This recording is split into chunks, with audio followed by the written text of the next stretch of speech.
الحمد لله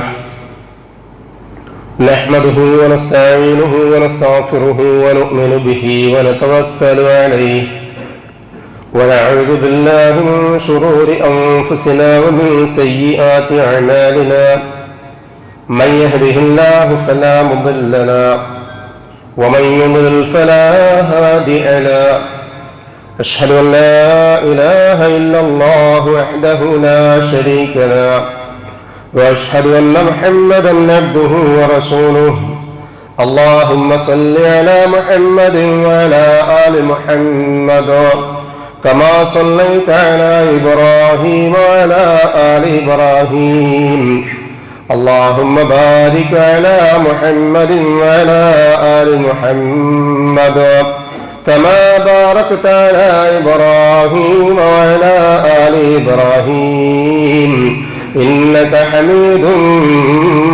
مجيد أما بعد فإن خير الكلام كلام الله وخير الهدي هدي محمد صلى الله عليه وسلم وشر الأمور محدثاتها وكل محدثة بدعة وكل بدعة ضلالة وكل ضلالة في النار.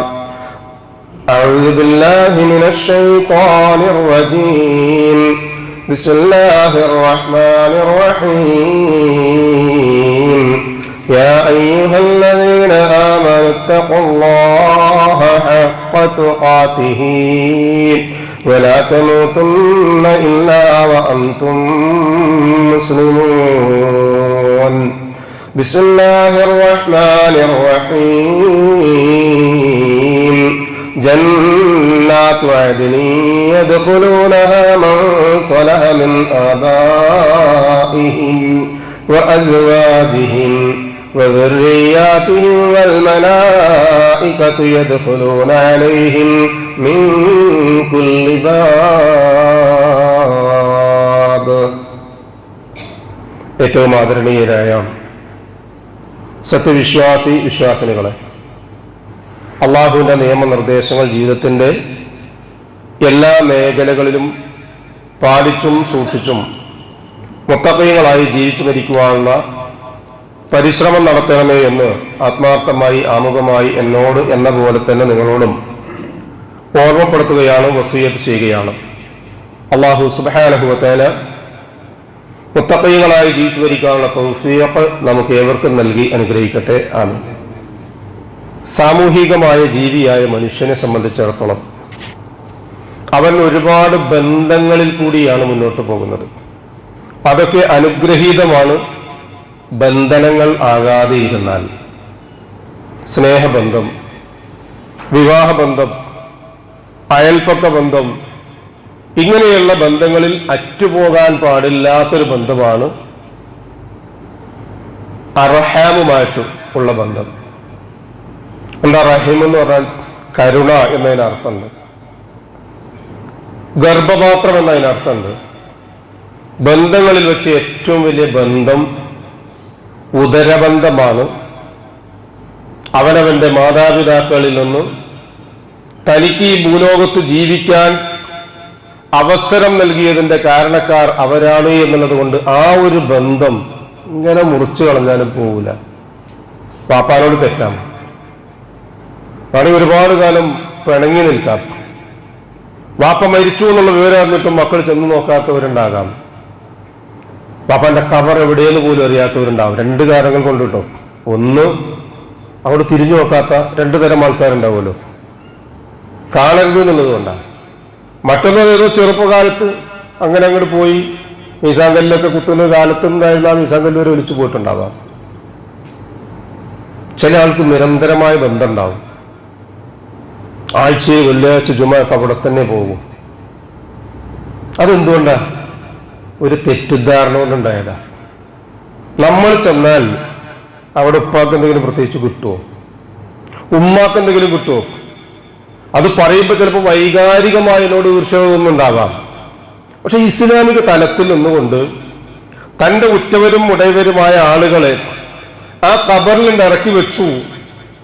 എന്നിട്ട് നമ്മളിട്ട് മാറി വന്നു. ഇപ്പൊ നമുക്കറിയാലോ വഖഫ് സ്വത്തുമായി ബന്ധപ്പെട്ടത് പള്ളിക്കാട് അങ്ങനെ പൈതൃകമായി കിട്ടിയതാണ്, വഖഫായിട്ട് കിട്ടിയതാണ്. ആ വഖഫ് ചെയ്യപ്പെട്ട സ്ഥലത്ത് എന്റെ വാപ്പാന്റെ ഖബറും എന്റെ അയൽവാസിയുടെ വാപ്പാന്റെ ഖബറും ആ നാട്ടിലുള്ള പണക്കാരന്റെയും പണിക്കാരന്റെയും ഖബറിനൊക്കെ ഒരേ വിലയും നിലയുള്ളൂ.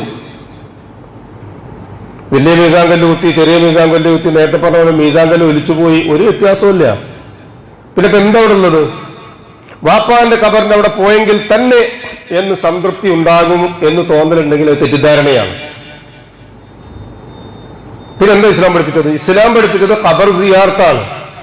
എപ്പോ? അതിന്റെ ഉള്ളിൽ കൊണ്ടും കയറുന്നില്ല, മറിച്ച് അതിന്റെ പരിസര പ്രദേശത്തു കൂടി പോകുമ്പോ അസ്സലാമു അലൈക്കും പിന്നെ അവിടെ ഉള്ള മുസ്ലിമായ മുഅ്മിനത്തായിട്ടുള്ള ഖബറടക്കം ചെയ്യപ്പെട്ട ആളുകളെ, നിങ്ങൾക്കൊക്കെ അള്ളാഹുവിന്റെ രക്ഷയും സമാധാനവും ഉണ്ടാകട്ടെ, കുറച്ച് കഴിഞ്ഞാൽ ഞാനും ഇങ്ങോട്ട് വരാനുള്ളവരാ. ഈ ഒരു ധാരണയാണ് ഇസ്ലാം ഖബർ സിയാറത്തിന് വെച്ചിട്ടുള്ള ഏറ്റവും വലിയ ഗുണം.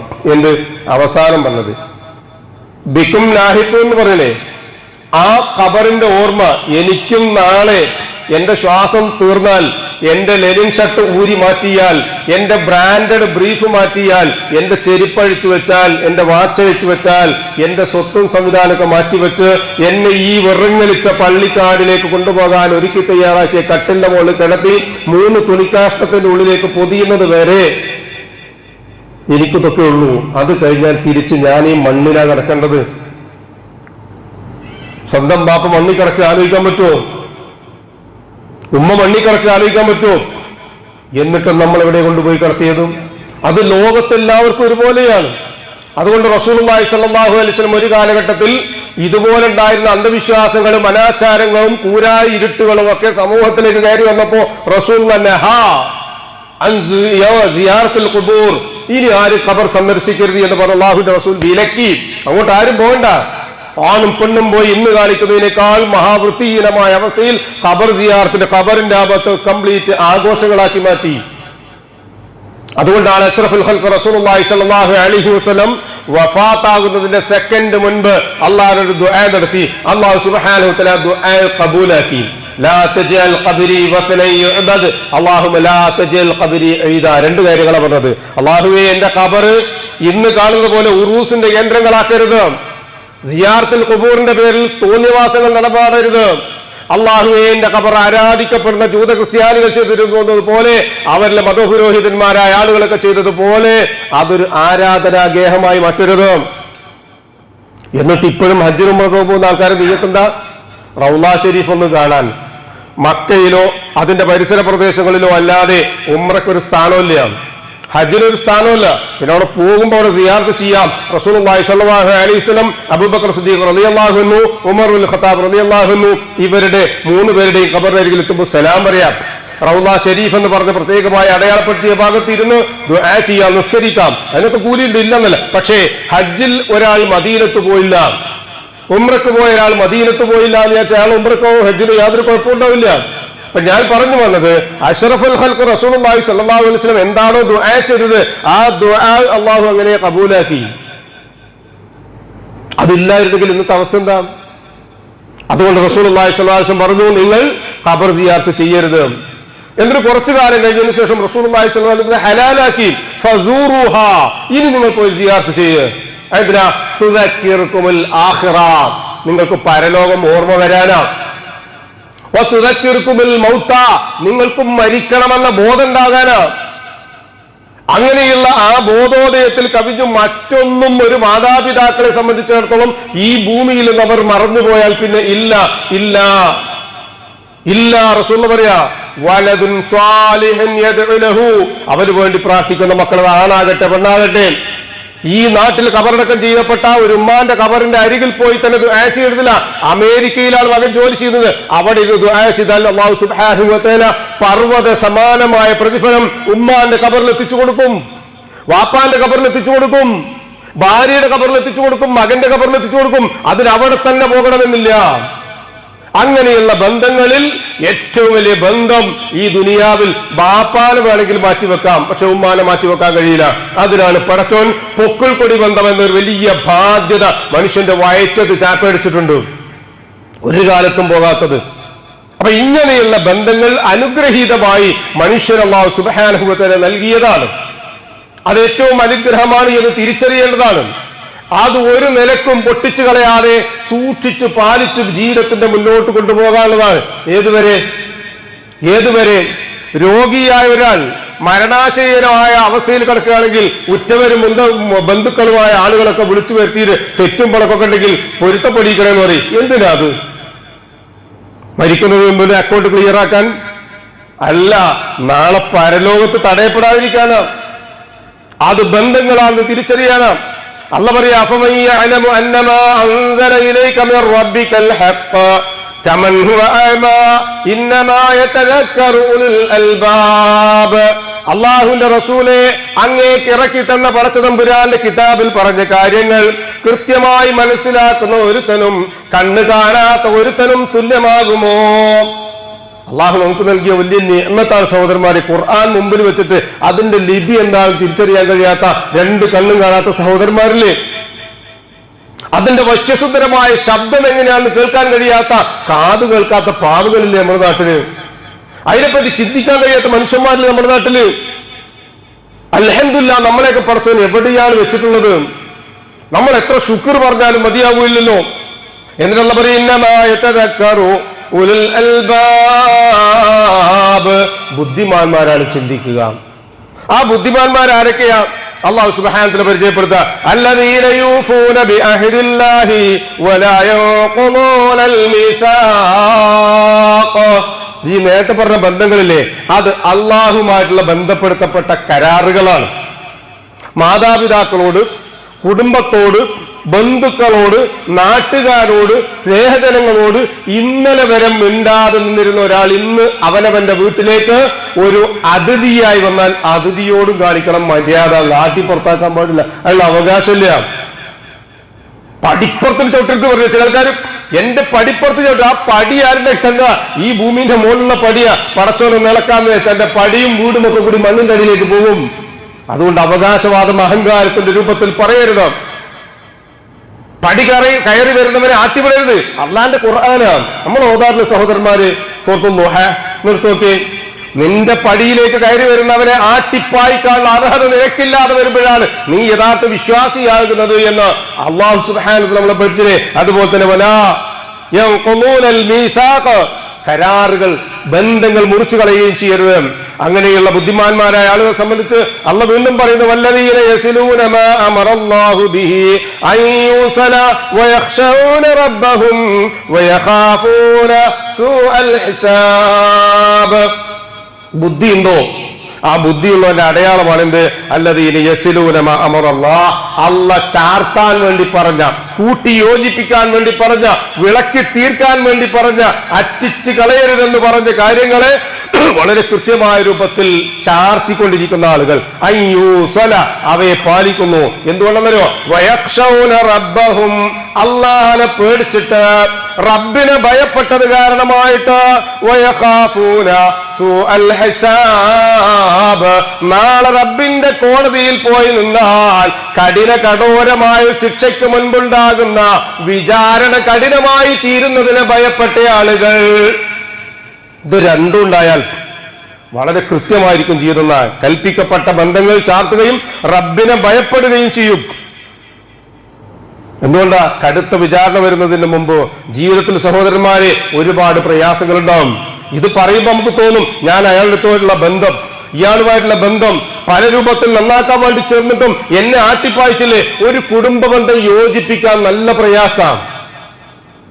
അത് ദാമ്പത്യ ജീവിതമായിരുന്നാലും, സാമൂഹികമായ ജീവിതമായിരുന്നാലും, വ്യക്തിപരമായിരുന്നാലും ഒക്കെ. എന്നാൽ അവിടെയൊക്കെ പാലിക്കേണ്ടുന്ന ഒരു നയമുണ്ട്. അതല്ല പറയാ, വല്ലദീന സബറു ബിതിഗാഅ വജ്ഹി റബ്ബിഹിം, അല്ലാഹുവിന്റെ തിരുമുഖം ആഗ്രഹിക്കുന്നവർക്ക്, വജ്ഹുല്ലാഹ് ആഗ്രഹിക്കുന്ന ആളുകൾക്ക് ഒരുപാട് ക്ഷമിക്കേണ്ടി വരും. അതൊന്നും യോജിപ്പിക്കാനേ ചിലതൊക്കെ നഷ്ടപ്പെടുത്തേണ്ടി വരും. ഒരേപോലുള്ള പാർട്ട്ണർമാരെ കച്ചവടത്തിൽ മറ്റവൻ തന്നെ പച്ചക്ക് വഞ്ചിച്ചു എന്ന് അറിഞ്ഞിട്ടും ഇനിയും ഈ ബിസിനസ് നിർത്തിപ്പോയാൽ ആൾക്കാർ എന്ത് പറയും എന്ന് വിചാരിച്ച് തോറ്റു കൊടുക്കുന്ന ആൾക്കാരില്ലേ? നഷ്ടങ്ങൾ മുഴുവൻ അവനവന്റെ അക്കൗണ്ടിലേക്ക് വരവ് ചേർത്തിയിട്ട് മറ്റുള്ളവരെ വിജയിപ്പിക്കുന്ന ആൾക്കാരില്ലേ? അതൊന്നും വിജയിച്ചതല്ല, അവൻ വിഡ്ഢിയായതല്ല, മറിച്ച് നീയാണ് വിഡ്ഢി എന്ന് തിരിച്ചറിഞ്ഞിട്ടും ഈ വിജയയാത്രയിൽ അവൻ അനുസ്യൂതം മുന്നോട്ട് പോകാൻ വേണ്ടി ഒന്ന് താഴ്ന്നു നിന്നതാണ്, ഒന്ന് കുനിഞ്ഞു തന്നതാണ്, ഒന്നൊന്ന് തോൾ ചേർത്തി ഒതുങ്ങിപ്പോകാൻ വേണ്ടി അഡ്ജസ്റ്റ്മെന്റ് ചെയ്തതാണ്. ക്ഷമിക്കേണ്ടി വരും, സഹിക്കേണ്ടി വരും. അണ്ണാക്കിൽ പഴുത്താൽ വിഴുങ്ങുക എന്ന് പറഞ്ഞതുപോലെ ദാമ്പത്യ ജീവിതം ഇടയിൽ വെച്ച് അറ്റിച്ചു കളയാതിരിക്കാൻ വേണ്ടി ഒരുപാട് ത്യജിക്കേണ്ടി വരും.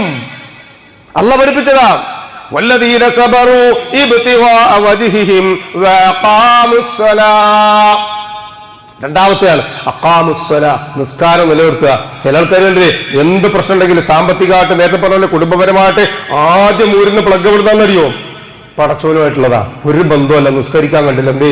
കുടുംബത്തിലാകെ പ്രശ്നമാണ്, സാമ്പത്തിക പ്രശ്നങ്ങളാണ്, ദാമ്പത്യ പ്രശ്നങ്ങളാണ്, കാർഷിക രംഗത്തുള്ള പ്രശ്നങ്ങളാണ്. ഇതൊക്കെ പരിഹരിക്കണമെങ്കിൽ ആദ്യം അവിടെ പരിഹരിക്കണം, റബ്ബുമായിട്ടുള്ള ബന്ധം പരിഹരിക്കണം. അതിൽ യാതൊരു വീഴ്ചയില്ല. അങ്ങനെ സൂക്ഷിച്ചും പാലിച്ചും നിർവഹിക്കുന്ന ഇബാദത്തുകളിലെ നിസ്കാരം അവർ നിലനിർത്തുന്ന ആളുകളാ.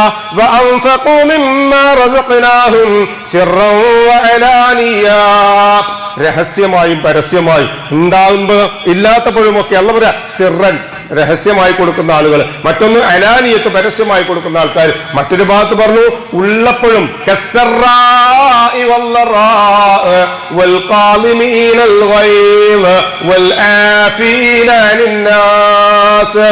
കഷ്ടപ്പാടുണ്ടായിരുന്നപ്പോഴും കൊടുത്തു, നല്ല സമ്പന്നമായ അവസ്ഥയിലും കൊടുത്തു.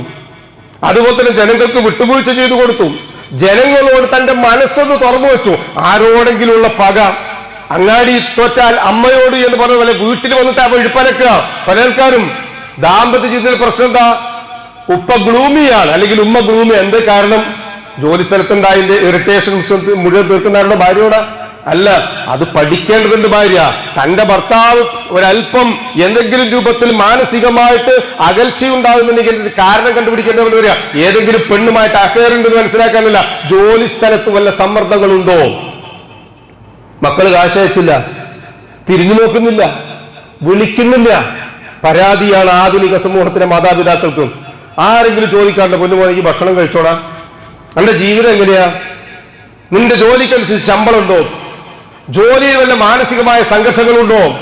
കണക്കെടുത്ത് നോക്കണം. യുവാക്കളായ ആളുകൾ നെഞ്ചുപൊട്ടി മരിക്കാനുള്ള കാരണം ഒന്ന് ഫാസ്റ്റ് ഫുഡ്, രണ്ടാമത്തേതോ താങ്ങാനാവാത്ത സമ്മർദ്ദങ്ങളാണ്.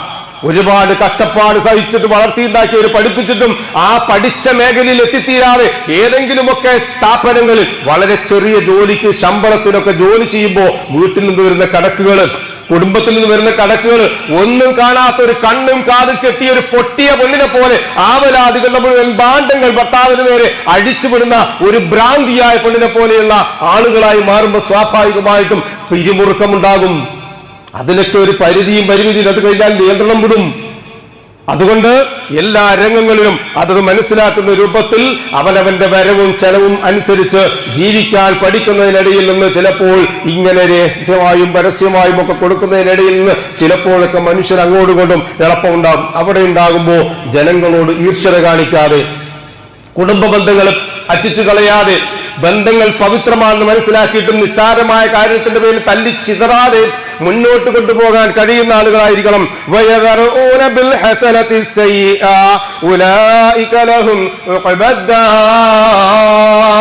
ഒരു വിശ്വാസിയാണെങ്കിൽ ആദ്യം ശീലിക്കുന്ന ഒരു ശീലം എന്താന്ന് ഈ ആയത്തിന്റെ വചനം നമ്മൾ പഠിക്കുക. എന്താണെന്നറിയോ? വയദറഊന ബിൽ ഹസന, നന്മ കൊണ്ട് പ്രതിരോധിക്കുക. തിന്മകള്. ഇങ്ങോട്ടെങ്ങനെ നിൽക്കണം, അങ്ങോട്ട് നിൽക്കുക എന്നുള്ളതല്ല.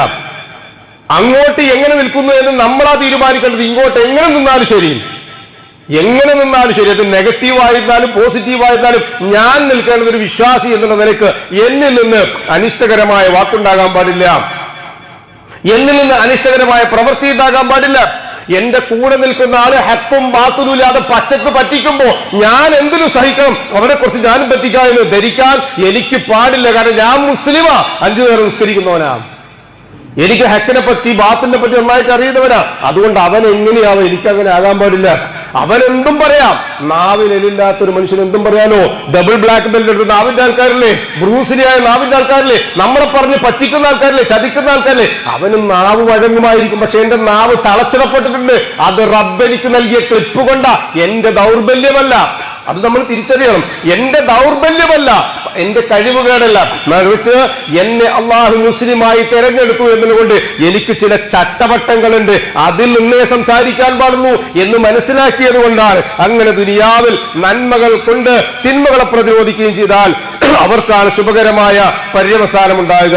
അല്ലാഹു സുബ്ഹാനഹു വ തആല പരിശുദ്ധ ഖുർആനിലെ 13-ാം അധ്യായം സൂറത്തുർ റഅദിലെ 23-ാമത്തെ ആയത്തിൽ അതാണ് നമ്മെ പഠിപ്പിക്കുന്നത്. ജന്നാത്തു അദ്നിൻ യദ്ഖുലൂനഹാ മൻ സലഹ മിൻ ആബാഇഹിം വഅസ്വാജിഹിം വദുരിയാതിഹിം വൽ മലായികതു യദ്ഖുലൂന അലൈഹിം മിൻ കുല്ലി ബാബ്. ഇങ്ങനെയുള്ള ബുദ്ധിമാന്മാർക്ക് അരുവികളുള്ള ജന്നാത്തു അദ്നിൻ എന്ന് പറയുന്ന മേഖലയിലെ സ്വർഗമായിരിക്കും ഉണ്ടാവുക. അതാരാ? മൻ സലഹ മിൻ അബാഇഹിം, മാതാപിതാക്കൾ അവരെ നന്നാക്കിയവരാ. മാതാപിതാക്കളെ നന്നാക്കുക. എങ്ങനെ? സ്വർഗത്തിൽ കൊണ്ടുപോകാൻ എന്താ വേണ്ടത്?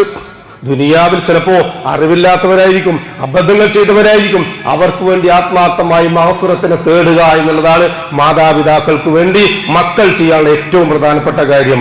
ഹദീസുകൾ നിരവധി ആ വിഷയത്തിലുണ്ടെങ്കിൽ അങ്ങോട്ടൊന്നും കടന്നു പോകുന്നില്ല.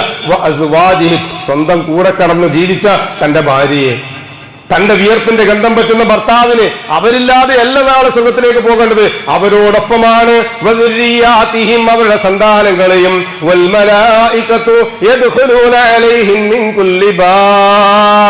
അവരാ സ്വർഗത്തിലേക്ക് പ്രവേശിക്കുമ്പോ നാനാവാതായനങ്ങളിൽ നിന്നും ആ മനുഷ്യരായ വിശ്വാസികളെ മലായികത്തുകൾ സ്വാഗതം ചെയ്യും. സലാമുൻ അലൈക്കും ബിമാ സബർതും ഫനിഅമ ഉഖബദ്ദാർ. നിങ്ങളുടെ മേൽ അല്ലാഹുവിന്റെ രക്ഷയുണ്ടാകട്ടെ, സമാധാനം ഉണ്ടാകട്ടെ എന്ന് പറഞ്ഞുകൊണ്ടാണ് ആ മലായികത്തുകൾ അവരെ സ്വീകരിക്കുന്നത്. എന്താ കാരണം എന്നറിയോ? അത് കിട്ടാനുള്ള കാര്യം എന്താ? ബിമാ സബർതും, നിങ്ങൾ ദുനിയാവിൽ ഒരുപാട് ക്ഷമിച്ച ആൾക്കാരാ, നിങ്ങൾ ഒരുപാട് സഹിച്ച ആൾക്കാരാ, നിങ്ങൾ ഒരുപാട് ത്യജിച്ച ആൾക്കാരാ. നിങ്ങൾക്കുള്ള കൂലി ഈ സ്വർഗമല്ലാതെ മറ്റെന്താ? ഖുർആൻ എത്ര ഭാഗത്താ ചോദിച്ചത്? ഹൽ ജസാഉൽ ഇഹ്സാനി ഇല്ലൽ ഇഹ്സാൻ. നന്മ ചെയ്ത് പരലോകത്തെത്തിയാൽ ആ നന്മ ചെയ്തവന് നന്മയല്ലാതെ മറ്റെന്താ കൊടുക്കാനുള്ളത്? അതുകൊണ്ട് ക്ഷമ കൈക്കൊണ്ടു എന്നുള്ളത് കൊണ്ട് ആക്കിബത്ത് നന്നാക്കിയ ആളുകളെ പരലോകത്തും ആക്കിബത്ത് നന്നാക്കണം. അതിന് ബന്ധങ്ങൾ കൂടുതലായി പാലിക്കണം. അതിന്റെ സ്ഥാനവും മഹത്തരവും തിരിച്ചറിയണം. ഒരു വേള ദുനിയാവിൽ എന്ത് നഷ്ടപ്പെട്ടാലും രക്തബന്ധങ്ങളും കുടുംബ ബന്ധങ്ങളും നിലനിർത്തിക്കൊണ്ട് ഈ ദുനിയാവിൽ നിന്ന് തിരിച്ചു പോകാൻ, മരിച്ചു പോകാൻ നമുക്ക് കഴിയണം. അതിന് അല്ലാഹു സുബ്ഹാനഹു വ തആല നമുക്ക് ഏവർക്കും തൗഫീഖ് നൽകി അനുഗ്രഹിക്കട്ടെ. ആമീൻ. ഫഅഖൂലു ഖൗലി ഹാദാ വസ്തഗ്ഫിറുല്ലാഹ ലി വലക്കും വലസ്തഗ്ഫിറുഹു ഇന്നഹു ഹുവൽ ഗഫൂറുർ റഹീം. ഇന്നൽ ഹംദലില്ലാഹ് حمدا كثيرا طيبا مباركا فيه وصلى الله وسلم على خير خلقه محمد وعلى آله وصحبه الفائزين برضا الله. يا عباد الله اتقوا الله ثانيا بتقوى الله. وعن أبي محمد بن زبير المؤتم أن رسول الله صلى الله عليه وسلم قال لا يدخل الجنة قاطع. وقال سفيان رضي الله عنه قاطع رحمه. متفق عليه. സഹോദരങ്ങളെ, അല്ലാഹുവിനെ സൂക്ഷിക്കണമെന്ന് എന്നെ മറക്കാതെ നിങ്ങളെ ഒരിക്കൽ കൂടി ഓർമ്മപ്പെടുത്തുകയാണ്. അല്ലാഹു നമ്മെ മുത്തഖീങ്ങളിൽ ഉൾപ്പെടുത്തി അനുഗ്രഹിക്കട്ടെ. ആമീൻ. റസൂലുള്ളാഹി സ്വല്ലല്ലാഹു അലൈഹി വസല്ലമയിൽ നിന്ന് രണ്ട് രൂപത്തിൽ റിവായത്ത് ചെയ്യപ്പെട്ട ഒരു ചെറിയ ഹദീസാണ് ഞാൻ നിങ്ങളെ കേൾപ്പിച്ചത്. മൊത്തം അതിന്റെ ആശയം എങ്ങനെയാണ്? ലാ യദ്ഖുലുൽ ജന്നത, സ്വർഗത്തിൽ പ്രവേശിക്കുകയില്ല. ഖാത്തിഉൻ, മുറിച്ചു കളയുന്നവൻ. മറ്റൊരു ഹദീസ് കുറച്ചും കൂടി വ്യക്തത വരുത്തുന്ന രൂപത്തിൽ ഖാത്തിഉ റഹ്മിൻ, ബന്ധം അറ്റിച്ചു കളയുന്നവൻ എന്നാണ്. അപ്പൊ സ്വാഭാവിക കേൾക്കുമ്പോൾ പടച്ചോനെ എന്റെ പരലോകം എന്നൊരു ചിന്ത വരുമല്ലോ. അതെന്തുകൊണ്ടാണ്? പല ഖുത്ബകളും പല ക്ലാസ്സുകളും പല പ്രഭാഷണങ്ങളൊക്കെ കേട്ട് ബന്ധത്തിന്റെ പവിത്രത മനസ്സിലാക്കി സ്വർഗത്തിൽ പോകണമെന്ന് ആഗ്രഹിക്കുന്ന ഒരാളുടെ മനസ്സിലാണ് അത് ചിന്ത ഉണ്ടാവുക. അല്ലാത്തവരെ സംബന്ധിച്ചപ്പോൾ വാലില്ലാത്ത പശുവിന് എന്താ കൊതു എന്ന് ചോദിക്കുന്ന പോലെ ഉണ്ടാവുള്ളൂ. അതുകൊണ്ട് റമദാൻ വന്നപ്പോൾ പോയി നോക്കി, ഒരു രക്ഷയില്ല, അഴയുന്നില്ല. റമദാൻ കഴിഞ്ഞിട്ട് പോയി നോക്കി, ഇല്ല, അടുക്കുന്നില്ല. ഹജ്ജിന് പോകുന്ന സമയത്ത് പോയി പറഞ്ഞു നോക്കി, ഒരു രക്ഷയില്ല. ഹജ്ജ് കഴിഞ്ഞ് വന്നിട്ട് പോയി നോക്കി, ഇല്ല. രോഗിയാണെന്ന് പറഞ്ഞിട്ട് പോയി, കാണണ്ടെന്നാ പറഞ്ഞത്. ജ്യേഷ്ഠൻ പറയാം അനുജനോട്, ജ്യേഷ്ഠന്റെ മക്കൾ കുഞ്ഞിപ്പാനോട് പറയാം, ബാപ്പ നിങ്ങളങ്ങോട്ട് കടത്തിവിടണ്ടെന്നാ പറഞ്ഞിട്ടുള്ളത്. നിങ്ങളുടെ മുഖം ബാപ്പാക്ക് കാണുന്ന ഇഷ്ടമല്ല. അവസാനം ബോധം മറന്നു, കണ്ണുകളിൽ ഇരുട്ട് കയറി, ഇടക്ക് ബോധം വരും, ഇടക്ക് ബോധം വരും, നഷ്ടപ്പെടും. ഇങ്ങനെ ഒരു അവസ്ഥ. അതറിഞ്ഞിട്ട് ആ ഇക്ക കിടന്ന അതേ ഗർഭപാത്രത്തിലാണല്ലോ ഞാനും കിടന്നത്. ആ ഉമ്മാന്റെ മുലപ്പാൽ ഞാനും ജ്യേഷ്ഠൻ കുടിച്ചതിന് ശേഷം കുടിച്ചു വളർന്നത് ഞാനാണല്ലോ. ആ ഉമ്മാന്റെ മടിത്തട്ടിൽ തന്നെയല്ലേ ഞാനും വളർന്നത്. ഞാനൊന്ന് താഴ്ന്നു നിൽക്കട്ടെ. കാരണം എനിക്കൽപ്പം ഈമാനും ഇഖ്ലാസൊക്കെ ഉള്ള ഒരുപാട് ആളുകളുടെ കൂടെ ജീവിച്ച് പരിചയമുള്ള ഒരാളാണ്. അതിന് മാത്രം ആയിട്ടില്ല, അതുകൊണ്ടായിരിക്കാം എന്ന് പറഞ്ഞിട്ട് ആ കോമ സ്റ്റേജിൽ ഒരു അബോധമായ മനസ്സുണ്ടാകുന്ന അവസ്ഥയിൽ പോലും മക്കളോട് പറഞ്ഞു, വാപ്പാനൊന്ന് കണ്ടാ മതി, കുഞ്ഞിപ്പാക്ക് നിങ്ങളുടെ ഉപ്പാനൊന്ന് കണ്ടാ മതി. അത് കണ്ടു കഴിഞ്ഞാൽ ഉപ്പാന്റെ എല്ലാ ദേഷ്യവും മാറും എനിക്കറിയാം. കാരണം നിങ്ങൾ എരിവ് കയറ്റിയിട്ടാണ് എൻ്റെ ജ്യേഷ്ഠനായ നിങ്ങളുടെ വാപ്പ ഇങ്ങനെ ആയത്. നിങ്ങളുടെ ഉമ്മ എരിവ് കയറ്റിയിട്ടാ, നിങ്ങളുടെ ഉമ്മാന്റെ വീട്ടുകാർ എരിവ് കയറ്റിയിട്ട്, അയൽപക്കക്കാരും നാട്ടുകാരൊക്കെ എരിവ് കയറ്റിയിട്ടാണ് എൻ്റെ ജ്യേഷ്ഠൻ എന്നെ വളർത്തിയുണ്ടാക്കിയ. ഞാൻ എൻ്റെ ഉപ്പാനെ കണ്ടിട്ടില്ല, ഞാൻ എൻ്റെ ഉപ്പാന്റെ സ്ഥാനത്ത് കണ്ടത് എൻ്റെ ജ്യേഷ്ഠനെയാണ്, എൻ്റെ ജ്യേഷ്ഠത്തിയാണ്. അവൾ എന്നോട് അങ്ങനെ ചെയ്യില്ല എന്ന് എനിക്ക് 100 വട്ടം അറിയാം. പക്ഷെ നിങ്ങൾ അതിന് സമ്മതിക്കാത്തത് കൊണ്ടാണ്. ഒന്ന് കണ്ടോട്ടെ എന്ന് പറഞ്ഞ് മക്കളോട് അനുവാദം വരുന്നതും ഈ രൂപത്തിൽ കിടക്കുന്ന ജ്യേഷ്ഠൻ കാണുകയാണത്രേ. അനുജനടുത്ത് ഇപ്പൊ കണ്ണു രണ്ട് ഇറുക്കി അടച്ചിട്ട് ശ്വാസം കിട്ടാത്തതുപോലെ ശ്വാസം എടുക്കാതെ ഇങ്ങനെ നിർജീവമായി കടന്നു. അതുകൊണ്ട് വേദനിച്ച് അനുജൻ നല്ല പുറത്തേക്ക് വന്നു. എന്റെ മക്കളോട് പറഞ്ഞു, ബാപ്പ പോയി, ഇക്ക പോയിട്ടുണ്ട്. ഇനി ദുനിയാവിൽ ഉപ്പാനോടും ആ സ്ഥാനത്ത് നിൽക്കുന്ന എനിക്ക് പൊരുത്തപ്പെടിക്കാനുള്ള അവസരം നഷ്ടപ്പെട്ടിട്ടുണ്ട് എന്ന് പറഞ്ഞപ്പോൾ മക്കൾ ഓടി കതച്ച് വാപ്പ കിടക്കുന്ന വെന്റിലേറ്ററിന്റെ അടുക്കൽ ചെന്നിട്ട് നോക്കുമ്പോ കണ്ണുകൾ വന്ന് ചിരിച്ചു കിടക്കുന്ന വാപ്പാനെ കാണുന്നത്. അല്ല വാപ്പ, അതെന്ത് പറ്റി? അവൻ കയറി വരുന്നത് കണ്ടപ്പോ ഞാൻ കണ്ണടച്ചിട്ട് ശ്വാസം പിടിച്ചു നിന്നത് അവനെ കാണണ്ട എന്നതുകൊണ്ട്. ഒരു മരിക്കുന്നതിന്റെ സെക്കൻഡുകൾ മുൻപ് പോലും മനുഷ്യന്റെ മാനസികമായ അവസ്ഥ ഇത്ര മരീചികമായ മരവിച്ചു പോകുന്ന അവസ്ഥയിലേക്ക് മാറുമെങ്കിൽ സഹോദരന്മാരെ, ഞാനും നിങ്ങളൊക്കെ ചിന്തിക്കേണ്ടത് ഇനി പോയിട്ട് എന്തു പറയാനാണ്? ഹുത്തുബയും മരുന്നൊക്കെ കേട്ടിട്ട് ഞാൻ പോയിട്ട് വീണ്ടും വീണ്ടും പറഞ്ഞിട്ട് കാലിന്റെ അടുക്ക പോയിട്ട് കാൽ വെച്ചെന്നെ തൊഴിച്ചു മാറ്റിയ ആ മനുഷ്യരോട് ഞാനെന്ത് പറയാൻ? സമാശ്വാസത്തിന്റെ വചനമായി അഷ്റഫുൽ ഖൽഖ് റസൂലുള്ളാഹി സ്വല്ലല്ലാഹു അലൈഹി വസല്ലം പറയാ, അന്ന റജുലൻ യാ റസൂലുള്ളാഹി ഇന്നലി ഖറാബത്തുൻ അസ്ലുഹും വയഖതഊനി. ഒരു മനുഷ്യൻ വന്നത് ഞാനാകാം, നമ്മളിൽപ്പെട്ട ആരെങ്കിലുമൊക്കെ ആവാം. ആ മനുഷ്യന്റെ സ്ഥാനത്ത് എന്നെയും നിങ്ങളെയും സങ്കല്പിക്കുക. അഷ്റഫുൽ ഖൽഖ് റസൂലുള്ളാഹി സ്വല്ലല്ലാഹു അലൈഹി വസല്ലം അരികിൽ വന്ന് പറയാ, അല്ലാഹുവിന്റെ റസൂലേ, എനിക്ക് രക്തബന്ധുക്കളായ ചില ആൾക്കാരുണ്ട്. ഞാൻ അവരോട് നന്നാകാൻ വേണ്ടി ചെന്നപ്പോ അവരെന്നോടുള്ള ബന്ധം വിച്ഛേദിച്ചു കളഞ്ഞ ആളുകളാണ്.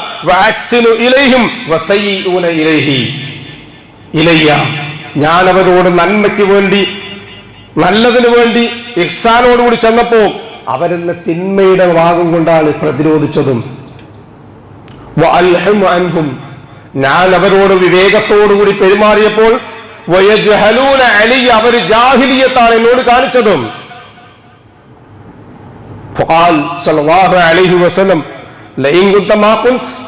നീ പറഞ്ഞതുപോലെയാണെങ്കിൽ നീ അവരെ കൊണ്ട് ചുടുചോറ് മാന്തിക്കുക. നമ്മൾ പറയില്ലേ, ചുട്ടച്ചാരമാണ് അവർ മാന്തി തിന്നുന്നത് എന്ന് റസൂലുള്ളാഹി സ്വല്ലല്ലാഹു അലൈഹി വസല്ലം പറഞ്ഞു.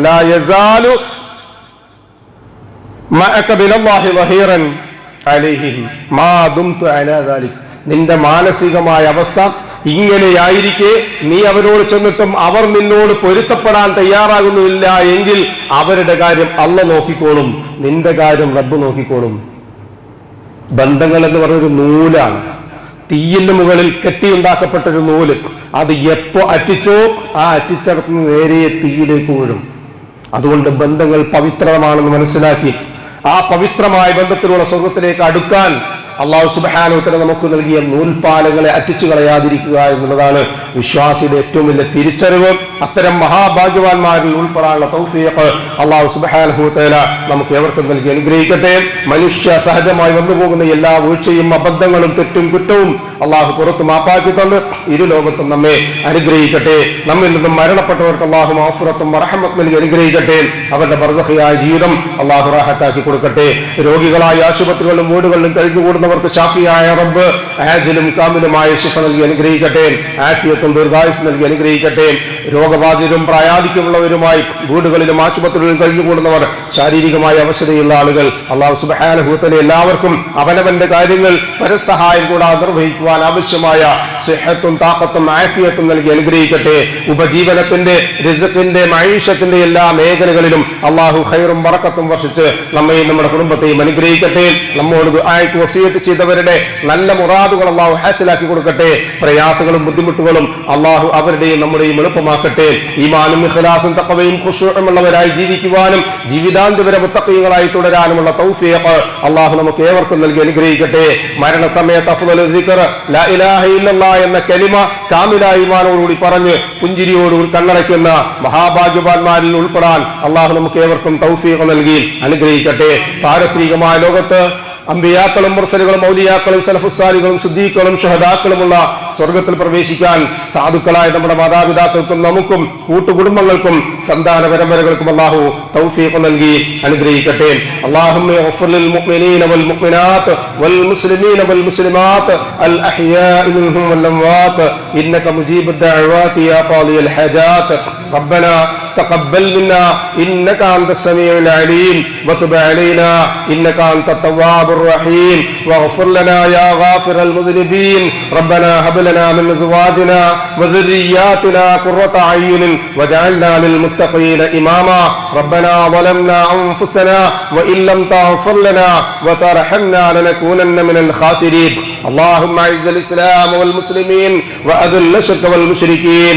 اللهم أعز الإسلام والمسلمين وأذل الشرك والمشركين. اللهم أعز الإسلام والمسلمين وأذل الشرك والمشركين. اللهم انصر المجاهدين في كل مكان. اللهم انصر المجاهدين في كل زمان. ربنا تقبل منا إنك أنت السميع العليم وتب علينا إنك أنت التواب الرحيم واغفر لنا يا غافر المذنبين. ربنا آتنا في الدنيا حسنة وفي الآخرة حسنة وقنا عذاب النار. آمين آمين آمين برحمتك يا أرحم الراحمين. سبحان ربك رب العزة عما يصفون وسلام على المرسلين والحمد لله رب العالمين.